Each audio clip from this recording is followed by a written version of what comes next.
नमस्कार। ऑनलाइन शिक्षण में आपका स्वागत एवं अभिनंदन। आज हम मुगलकालीन शासकों में शाहजहां एवं औरंगजेब के बारे में अध्ययन करेंगे। सबसे पहले हम शाहजहां के बारे में जानते हैं। शाहजहां के बचपन का नाम खुर्रम था। 1612 ईस्वी में इसका विवाह आसफ खान की पुत्री अर्जुमन बानो बेगम, जिसको बाद में मुमताज महल की उपाधि दी गई, के साथ में हुआ। फरवरी 1628 ईस्वी में आगरा में इसका ध्वजारोहण हुआ।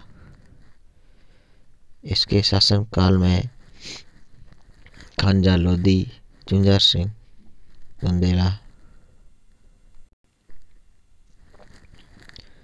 का विद्रोह हुआ। शाहजहां ने 1632 में पुर्तगालियों को हुगली में पराजित किया। उसने अहमदनगर का विलय मुगल साम्राज्य में कराया। बीजापुर के सुल्तान आदिल शाह को पराजित किया। 1652 में शाहजहां ने अपने पुत्र औरंगजेब को दक्कन का वायसराय बनाया। 1657 ईस्वी में औरंगजेब ने शाहजहां को आगरा के किले में कैद कर दिया। अपने भाइयों दारा, मुराद और शुजा तीनों की हत्या कर मारकर वह स्वयं गद्दी पर बैठ गया। 1666 ईस्वी में शाहजहां की मृत्यु हुई। उत्तराधिकार हेतु धर्मत का युद्ध दारा शिकोह एवं औरंगजेब के मध्य हुआ। फ्रेंच यात्री बर्नियर, टेवनियर एवं इटालियन यात्री मनुची ने शाहजहां के शासनकाल का वर्णन किया है। शाहजहां की मृत्यु के बाद औरंगजेब का शासनकाल होता है 1658 से 1707, औरंगजेब की मृत्यु तक।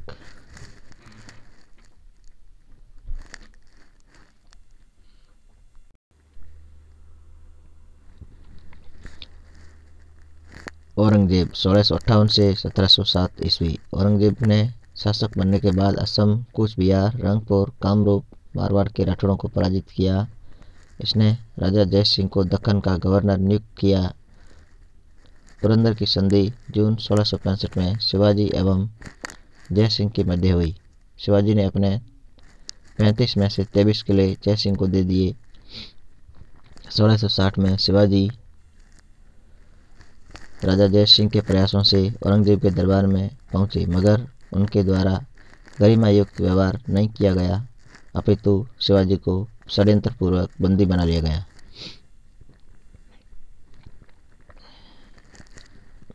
शिवाजी अपने सहयोगियों की चतुराई पूर्वक योजना से गुप्त रूप से किले से निकलकर महाराष्ट्र चले गए। 1686 में औरंगजेब ने स्वयं जाकर बीजापुर पर कब्जा किया एवं 1678 में गोलकुंडा पर भी अधिकार किया।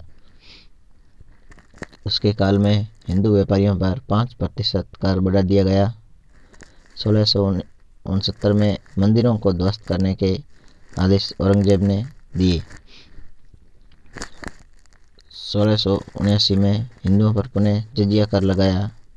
औरंगजेब ने मजहब को अर्थात धर्म को एक औजार के रूप में उपयोग लिया।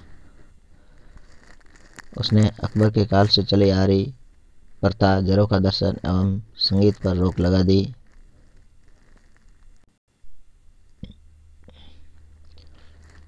सन 1707 ईस्वी में अहमदनगर, दक्षिण भारत में इसकी मृत्यु हो गई।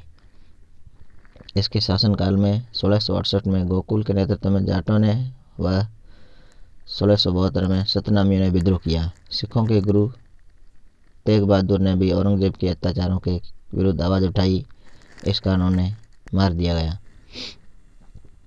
औरंगजेब की मृत्यु के बाद मुगल वंश को कमजोर एवं अयोग्य उत्तराधिकारी मिले, जिससे मुगल साम्राज्य का क्रमशः पतन होना प्रारंभ हो गया। 1707 में बहादुर शाह मुगल तख्त पर बैठा। सूरत की ईस्ट इंडिया कंपनी ने भी 1711 में बहादुर शाह के दरबार में अपना शिष्टमंडल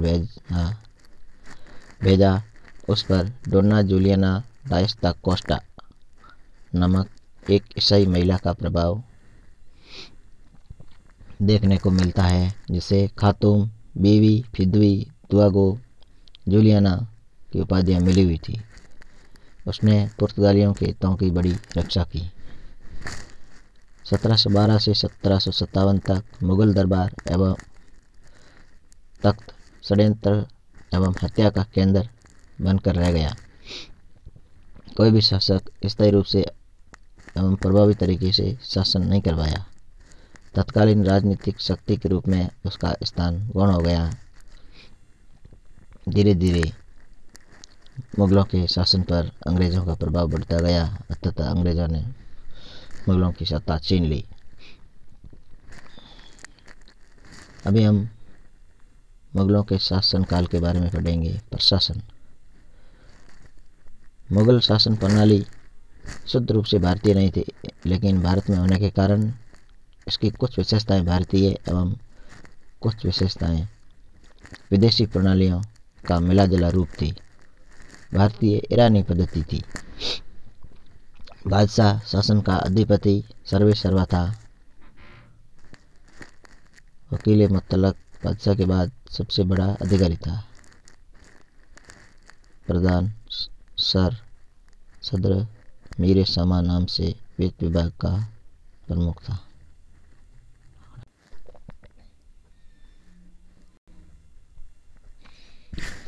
प्रांतीय शासन सूबों में विभक्त था, जो कि अकबर के समय 15 थे, औरंगजेब के समय बढ़कर 21 हो गई। इनमें सूबेदार, दीवान, सदर काजी, प्रांतीय बख्शी, कोतवाल आदि अधिकारी होते थे। जिले का शासन फौजदार, मालगुजारी का अधिकारी था। भित्तिकची सहायक था। सिकदार परगने का प्रमुख शासक था। आमिल मुंसिफ हुआ करता था। पोतदार खजांची था एवं कानूनगो जो कि पटवारियों का अधिकारी था, इनके हाथ में था। बादशाह सेना का सबसे बड़ा अधिकारी होता था।